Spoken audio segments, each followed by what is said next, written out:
Hello, my name is Anne and welcome to a Tobyknits Quilty Fun episode 23.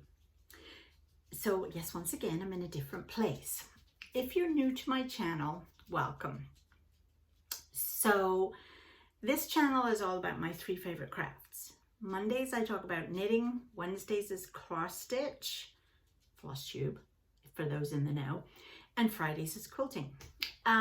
Which is a kind of newish in the last 2 years, maybe, craft for me. Now, I did have a craft room. This was my old craft room before. And then we decided to move the baby crib, because I get my grandson 3 days a week. Well, I did up until last week. And get a bed for him in here eventually. So we moved all my craft stuff downstairs to the basement, which is fine. And then we had a leak. So I'm back up here again with a pretend table and my sewing machine, and the crib gets used for all kinds of stuff right now. Anyway, and the reason I'm not getting my grandson, Tristan, who's 2, as much is because his mummy just had another baby. Yes, my granddaughter, Evelyn Annalise, was born last Wednesday. I think it was last Thursday. Yes, a week today. Yes, I'm recording this on Thursday for it to go up on Friday. But anyway, so yes, being very busy with all the baby stuff. And of course the last 2 weeks before Evelyn appeared, my other son, Sean, and wife were here with baby Leo. So it was crazy, and that's why I didn't record much quilting stuff I took a 2-week break. But I was back last week and we're back on schedule now, and I'm waffling. Oh my goodness, I'm waffling. So let's actually get going, because I got lots to show you today. I have so many things I got finished or started or progressed on. So let's get going. I actually have notes so I can tell you. Okay, so first thing I want to tell you about is I have basted my Unraveled quilt. Now this quilt is for my daughter-in-law Caroline, who just had baby Evelyn. And this was, I'll show you what this was. This was a sew sampler box. And this was the exclusive pattern in that. And the fabric used was the seamstress, which is a laundry basket quilt, I think.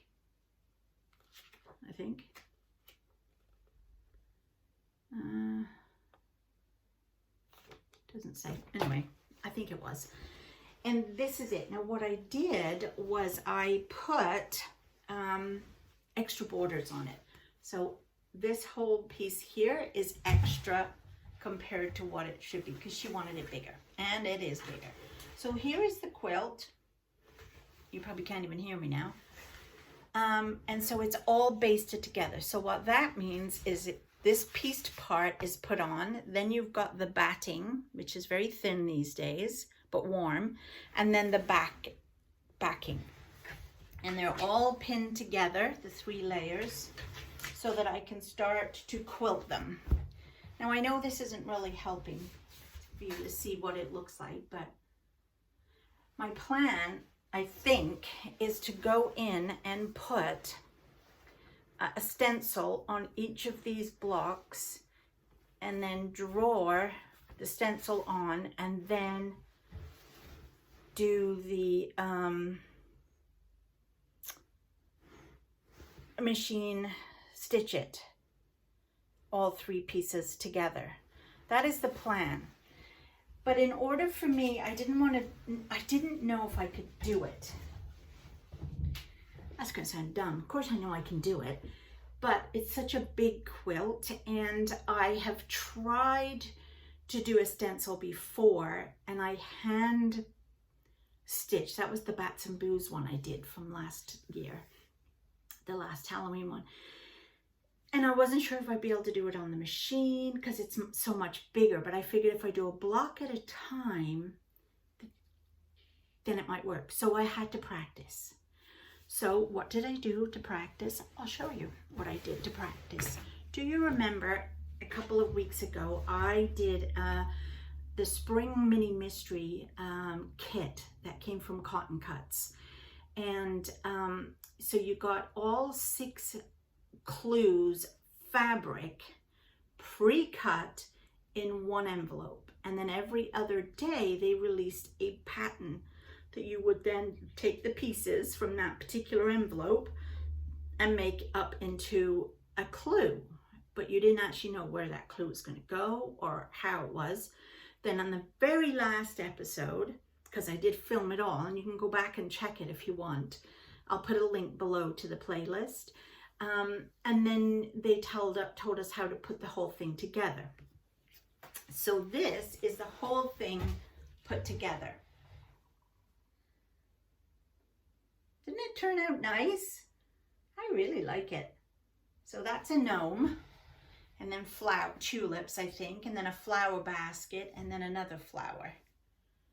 So what I did was I took one of the stencils and I put it on, and I drew on with this ingenious little thing. Let me see if I have it in here to show you. Oh, I do. Here it is. This little pencil. It is a water erasable marker. So I drew on the pattern, and the pattern, if you can see, is there. It's like a fleur-de-lis. And I just kept doing that all the way across.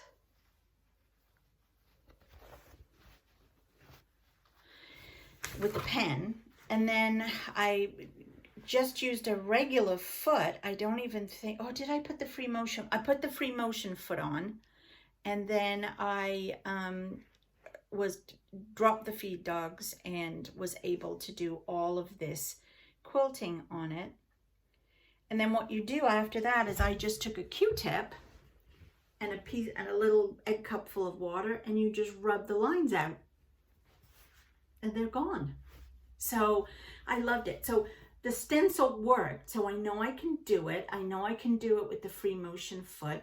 So then I just went and picked up some regular orange fabric for the back. The kit didn't come with backing because we had six different ways of putting these clues together. You could make a table runner, you could make a table topper, you could make the wall hanging, you could make, there was a whole bunch of different things you could make. So they didn't know how much we would need fabric wise. So they didn't send backing, but you got everything to make the quilt. And this is all grunge, even the background. And they sent us the, to do the binding too. So yeah, I'm really pleased with it. And here's the back, just so you can get, again, there's that lovely fleur-de-lis and the other one underneath. So it came out really good. I'm really pleased with how it came out. So I'm quite happy now to have a go at the others, the big one. So that was that. I also put in some more work into this. This is called Ambience, and this is going to be for my daughter-in-law, Megan, Leo's mommy. And I had already made 2 of these blocks, and I have made 2 more. And this is one block. It actually, I don't know which way it'll end up going, but this is what one block looks like. And they are all jelly roll strips, and the particular fabric is Celestial, I think. Let's just have a look. I think it's Celestial. Yes, Celestial. It's a motif fabric. And I just picked up a regular gray from Walmart to go as the background. But it's very nice. So that was one. I did 2 of these. Oh, here's the other one on the floor. It's hard work actually trying to make sure I don't duplicate colors and and patterns and stuff, because it's so easy. Like there, like say I did two the same block but just different color. It's kind of hard to do that. So that was that I did. Then, oh my gosh, I've done so much this week. I did the next beautiful day block. Oh, isn't this lovely? I just love it. I really, really enjoy doing this. So I have to make 4 of these, but I ran out of this. Now, up until this moment, anything fabric that I got in, I just started using it, didn't write down what it was. And some of the kits came with background fabric and some didn't. So I don't know which fabric this is or where I got it from. And I obviously had enough of it because I've made, this is block 4. So I have made 4, 5, 6, 7, 8, 9, 12 already with this background fabric. So I'm feeling like it had to be a 3-yard of a Moda bleached white that I got. That's what I was thinking it was. But then I wasn't sure because I found another little off patch of white and I thought, I don't even know what this is. So what did I do? I had ordered, and it came in yesterday, and so I'm pretty sure this is the bleached white. But I also have ordered, which I hope comes tomorrow, an ivory color and a snow color.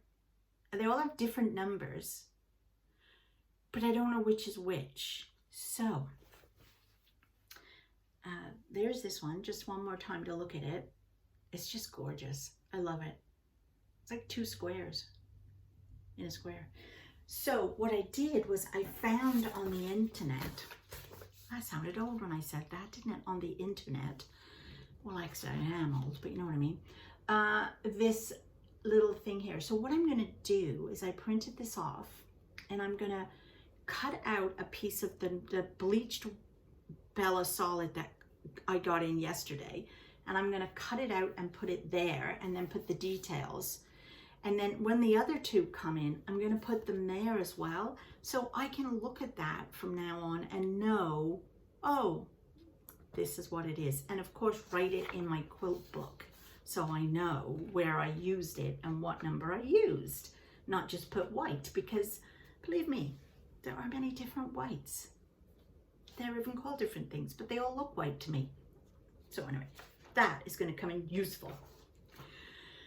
So the last thing I've wanted to show you,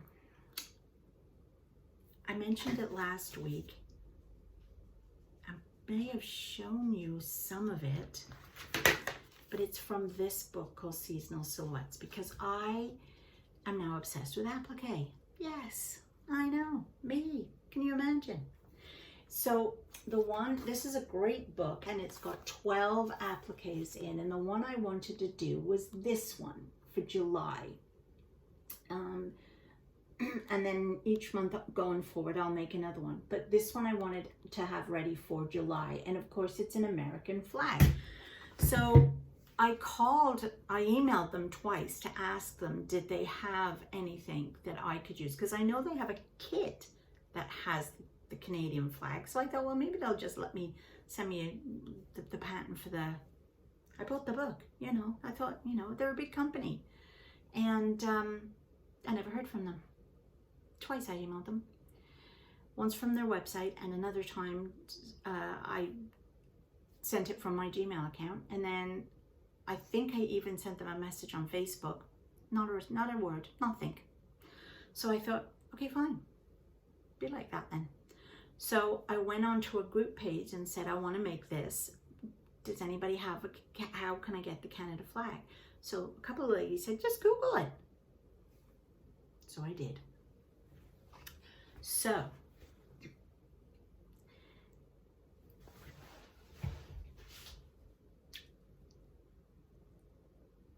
at it. Oh, I am in love with this. I am in love with this.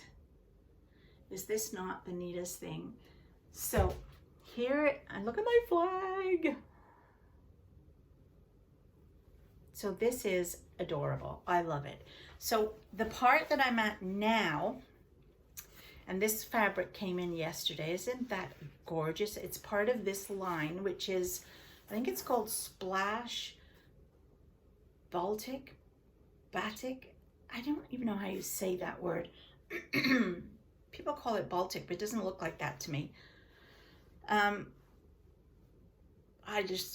So all of this is cut from all the various different little pieces. It's so cool to make. So I've now put on, I just put this gray backing on because it's all I could find and I figured it would do. You don't see the backing. It's a wall hanging, so no one's going to actually see it. But I've now layered these three together so I can now start to do the stitching on here. And I'm not doing like a zigzag to go across it. This is called raw edge applique. So you literally stitch 1/4 of an inch inside all the way around.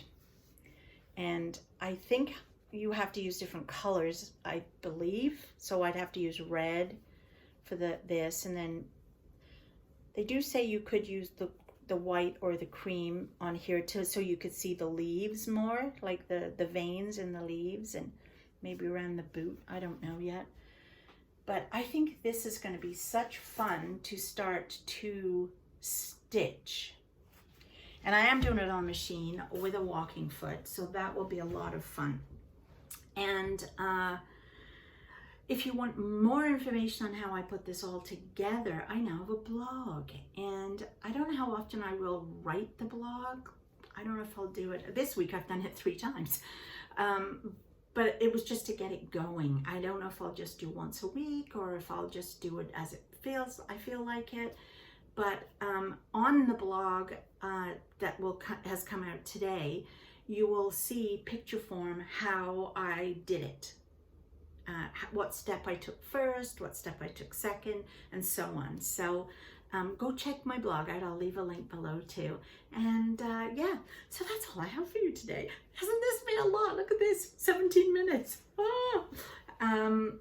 But I'm really loving that. So next week, I'll be back, of course. So come and join me. Don't forget to tell your mates, like and subscribe.